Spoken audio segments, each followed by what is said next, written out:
নমস্কার বন্ধুরা, আমি মৌটুসি করাই। আশা করি সবাই খুব ভালো আছেন। আমি খুব ভালো আছি। সিকিম ট্যুরে এটি দ্বিতীয় পর্ব। ভিডিওটি সম্পূর্ণ দেখতে থাকুন, অনেক কিছু দেখতে পাবেন। আজকে আমরা সাইট সিন দেখতে যাব, সেগুলো এই ভিডিওর মাধ্যমে তুলে ধরব। এখানে গণেশটাক মন্দিরে আমরা এসে গেছি। গণেশটাক মন্দির থেকে ভিউটা কিন্তু খুব সুন্দর লাগছে। গণেশটাক মন্দিরে দুবার গিয়েছিলাম, সকালে গিয়েছিলাম আর সন্ধ্যে গিয়েছিলাম। আপনারা এখন সন্ধ্যে এবং সকাল দুবেলা রিভিউ দেখলেন। ওখান থেকে বেরিয়ে আমরা চলে এলাম কাঞ্চনজঙ্ঘা দেখতে। আপনারা কি কেউ দেখতে পাচ্ছেন? ওই যে মেঘের মধ্যে ঢাকা ওই দূরে কাঞ্চনজঙ্ঘা দেখা যাচ্ছে। যাই হোক, পাহাড়ি সিন কার না ভালো লাগে, আমার তো খুবই ভালো লাগেছে। এরপর এখানে যে লোকাল দোকানগুলো আছে এই সমস্ত জিনিসগুলো খুবই ভালো ছিল, বাট এগুলোর প্রচুর দাম ছিল। তো এরপর ওখান থেকে আমরা একটা গার্ডেনে চলে আসি। সেখানে ফুলের গার্ডেন ছিল, অনেক রকম ফুল ছিল। সেখানে ভালোভাবে ঘুরি, অনেক রকম পাহাড়ি ফুল দেখতে পাই, যেগুলো এখানে দেখা যায়। যেখানে রডোডেনড্রন থেকে শুরু করে আরও অনেক রকমের ফুল ছিল।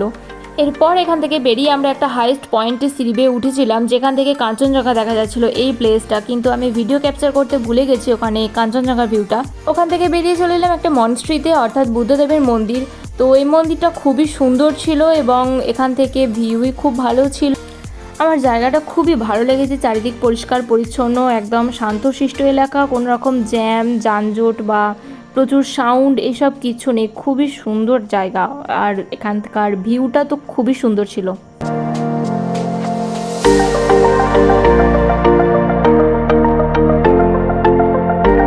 চলুন একটু মনস্ট্রির ভেতর থেকে ঘুরে আসি। মনস্ট্রির ভেতরের যে কারুকার্যগুলো আছে সেগুলো একেবারেই অন্যরকম, বিশেষ রকমের ডিজাইন করা আছে। এগুলো এখানকার হয়তো বিশেষত্ব।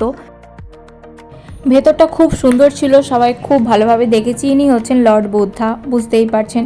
এছাড়া আরও 3টে বিগ্রহ ছিল, কিন্তু সেগুলো কিসের বিগ্রহ সেটা বুঝতে পারিনি। বাট যাই হোক, পুরোটা ভেতরে দেখে খুব ভালো লেগেছে, খুব এনজয় করেছি।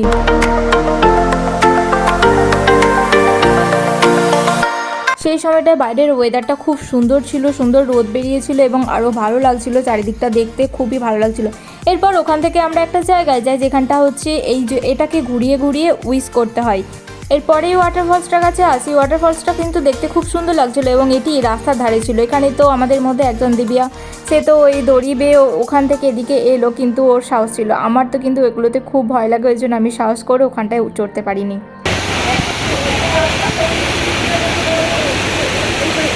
পরে আমরা সবাই চেষ্টা করছিলাম সুইসাইড করার। হ্যাঁ, এইটা হচ্ছে সেই সুইসাইড পয়েন্ট। এখান থেকে কেউ একজন ব্যক্তি সুইসাইড করেছিলেন এবং কতটা উঁচু থেকে দেখতে পাচ্ছেন। এখানে একবার পড়লে কিন্তু শেষ। এখানে যেখানে দর্শকরা দাঁড়িয়ে আছে সেগুলো যে ঘেরা আছে, ওগুলো কিন্তু খুব সাবধানে সবাইকে কেয়ারফুলি ওখানে যাওয়া আসা করতে হবে। একবার পড়ে গেলে আর দেখতে পাওয়া যাবে না। তো এগুলো অনেকটা লুজ হয়ে গেছে, গাছ টাছ পড়ে আছে, সবাইকে সাবধানেই আসতে হবে। আমরাও খুব সাবধানে আসছিলাম। এরপর ওখান থেকে বেরিয়ে আমরা চলে আসি এমজি মার্কেটে। আমরা মানডেতে এমজি মার্কেট যাওয়ার প্ল্যান করেছিলাম, কিন্তু মাঝ রাস্তা থেকে ঘুরে এসেছিলাম, বন্ধ ছিল হোলির জন্য। ওখানকার একজন দোকানি বলছিলেন যে সম্ভবত মানডেতে তাদের এমজি মার্কেট বন্ধ থাকে, সেটা আমি কনফিউজড আছি। ঠিকঠাক কেউ জানলে কমেন্ট করতে পারেন। এখানে দোকানে জিনিসপত্র এই সমস্ত জিনিসগুলোর প্রচুর দাম ছিল, কিন্তু আমরা শীতের জামা কাপড় বেশ কেনাকাটা করেছি পরের দিনের জন্য। এমজি মার্কেটে আমরা প্রায় 3টের সময় পৌঁছে গিয়েছিলাম এবং ওখান থেকে ফিরেছি রাত্রি 8টা-9টার সময় করে। রাত হয়ে গেছে, বিকাল থেকে নিয়ে রাত পর্যন্ত। এই দেখুন কত শপিং করেছি। এবং আমরা যে বসেছিলাম এখানে, যত লোকজন পেরিয়ে যাচ্ছে আমাদেরকে দেখছে, বলে এরা কত শপিং করেছে দুজনে। কিন্তু এগুলো আমাদের দুজনের জিনিস না, আমাদের 4 জনের জিনিস ছিল। পাহাড়ি পরিবেশ আমাদের সবারই ভালো লেগেছে, কিন্তু ওখানে একটা প্রবলেম হয়েছে আমাদের খাবার দাবারের জন্য। ওখানে খাবার প্রচণ্ড কস্টলি এবং আমাদের মনের মতো খাবার আমরা পাচ্ছিলাম না, খুবই প্রবলেম হচ্ছিল। 2 দিন যাই হোক ম্যানেজ হয়ে গেছে। আজকের মতো ভিডিওটি এখানেই শেষ করলাম। পরের ভিডিওটি কেউ মিস করবেন না। বরফে আমরা খুব এনজয় করেছি, সবাই দেখবেন। খুব ভালো থাকবেন। পরবর্তী ভিডিওটি কিন্তু দেখতে কেউ ভুলবেন না।